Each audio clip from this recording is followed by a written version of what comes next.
Good इभिनिं लोगोफोर दिनैहाय आङो फिसाला थान्दैखौ क'क्राझारावहाय दं होननाय खोनानायखाय नागिरनो थांदोंमोन आरोखि। ओमफ्राय नागिरनो थांनायावहाय बेखौ मोननै स्कुलावबो नायबाय, बेयावहाय गैया आरोखि बे गथ'आ। ओमफ्राय उनाव मोनथारैयावहाय आङो फैसालि होननाय जे दाख्लै खनजिथा आरो फैसालि सानैजोंहायनो क'क्राझाराव फैनानै आंनि फिसालानो बिसोरनो बाल्थिं बायदिसिना बायनानै दोनफैदोंमोन। ओमफ्राय दा दोनफैदों आरोखि सानजों कर्टआव थांनानै माबाले एफआइआर लिरहैदों आरोखि आङो। ओमफ्राय एफआइआर लिरनायनि फरे बिसोरो खुलुमबाय। कनजिता बाजैखौ पुलिस केस होनाय जाबाय। गावनि हासबेन्डआनो मृदुल बसुमतारी ब्रादारा कनजिताखौ गावनि वाइफखौ केस होनाय जाबाय। बेफोरबायदि बिबुंथि होफैदों। नोंथांमोना भिडिअखौ जोबजासे नायब्लासो सब बुजि मोनगोन नोंथांमोना। नोंथांमोना भिडिअखौ नायलांग्रो। ओमफ्राय कनजिता सिस्टार बाजैखौ गासैबो सिनायखायो। ओमफ्राय ब्रादार मृदुलखौबो गासैबो सिनायखायो जानांगौ। जोंहा मिडियायाव ससियेल मिडियायाव गोसारबाय थानाय बा फेमास जानाय एक्ट्रेसखौनो बुंनांसिगोन होनबाना कनजिताखौ।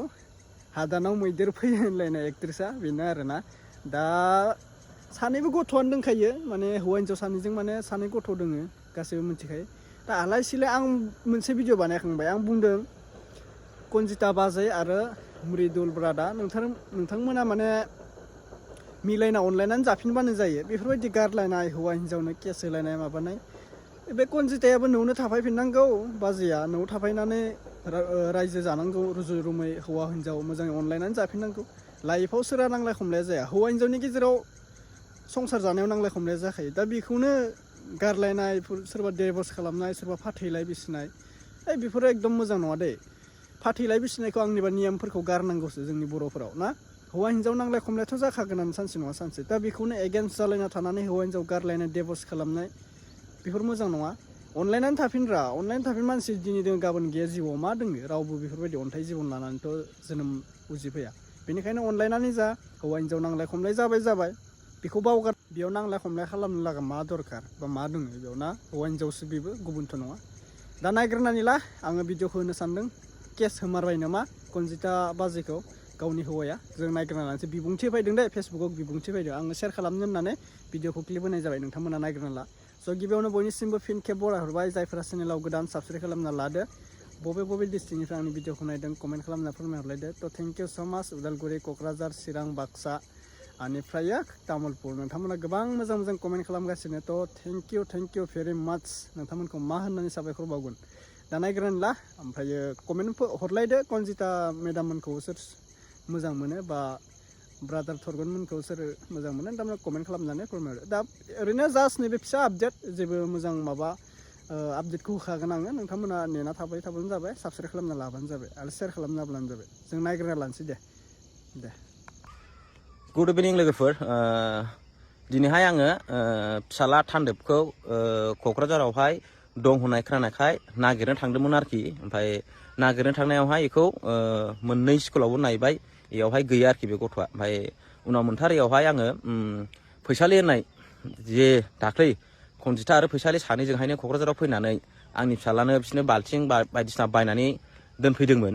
ओमफ्राय दा दोनफैदों आरोखि सानजोंनो दोनफैदोंमोन। ओमफ्राय नै दा दहाय मोनैयावहाय आङो आंनि फनखौथ' हमखाया नालाय, आङो सासे आदानावहाय फन बुहोदोंमोन आदाखौहाय, बेनावहाय फैसालिनाव। ओमफ्राय बे आङो कनफारेन्स खालामना होदों आरोखि। कनफारेन्स खालामनाया फैसालियाबो थगायहरबाय। आं बेखौ मिन्थिया।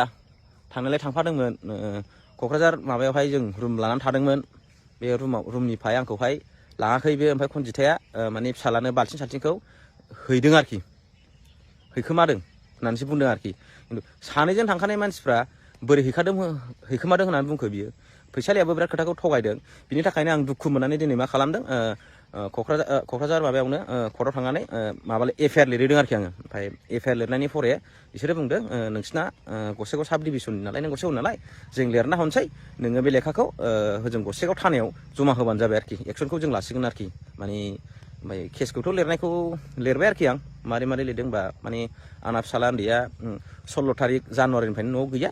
बेखौ बिमाया लाना थांफादोंमोन। ओमफ्राय अबेबा दोनहैदों। ओमफ्राय दा बिमाया आलदायाव, ओमफ्राय फिसालाया गैया। बिदिनो आरोखि बेबायदि माबा लिरनानै एफआइआर लिरबाय। ओमफ्राय दा बे एफआइआरखौ आङो गाबोनहाय गसाइगावहाय हैगोन आरोखि। दा मा जायो मा जाया बेखौ मिथिला। माने आंनो फिसालाखौल' नांगौ। कनजिताखौथ' आंहा खुनु माबा गैखाया आरोखि। आरो इयो फैखानायबो नंला बादि मोनखाबाय।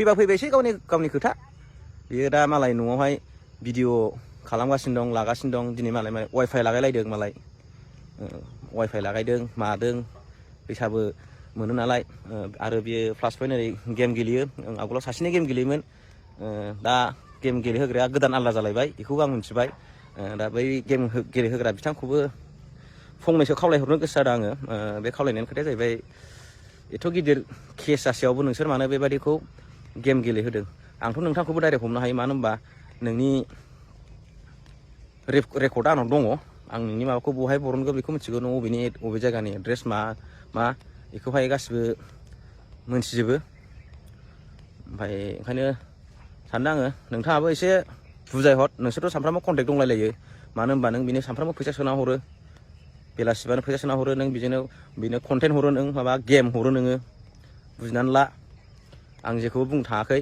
आंनो खनजिथा फैलागे दाफै बेखौ आंहा खरस जायाखै आंनो खालि माथ्र फिसालाखौल' नांगौ आरो फिसालाखौ मोनबानो एकदम माबा गैला दा फिसालाखौ मोननो थाखायनो आङो दिनै एफआइआर लिरनानै फैबाय खनजिथा आरो फैसालि सानैखौबो फैसालियाबो थगायदों नालाय माने दोनैफाग्रायाव लांफाग्रायाव बेबो दं नालाय बिसोर सानैखौबो आङो एफआइआर होबाय आरोखि लिरहोबाय माने होआखै गाबोनसो हैगोन दिनै बेलासि जोब्बाय नै क'क्राझारनिफ्राय गाबोन थांगोन आरोखि आं माबायावहाय गसे गावहाय नोंथांमोना गाबोन आं थानायखौ नुगोन आं खोन्थागोन आरो आंनि थानायाव फैबाय होननानै बेनोसै आरोखि बाय स' बिदिब्ला नोंथांमोना भिडिअखौ नुखाबाय दा कमेन्ट्स खालामना नोंथांमोना आंनो फोरमायहरदो नोंथांमोना मा बुंनो सानो माने फिसालाखौ नागिरबाय दोङो माने कनजिता माने बिसोरो सासे रानदों खोमा दे गथ'खौ उन्दै खासिखौ नै हासबेन्डनो गोलांदों ओमफ्राय गिदिर खासिखौ कनजिता बाजैया लाना थांदों खोमा दा बेफोरबायदि लेखा फरायनाय टाइमाव बेफोरबायदि फिदिंलायबाय थाबा गथ'फोरखौ बोरै जानांगौ जाखो न'आव फैनानै जमानो माने गथ'फोरखौ फरायहोफिन जमानो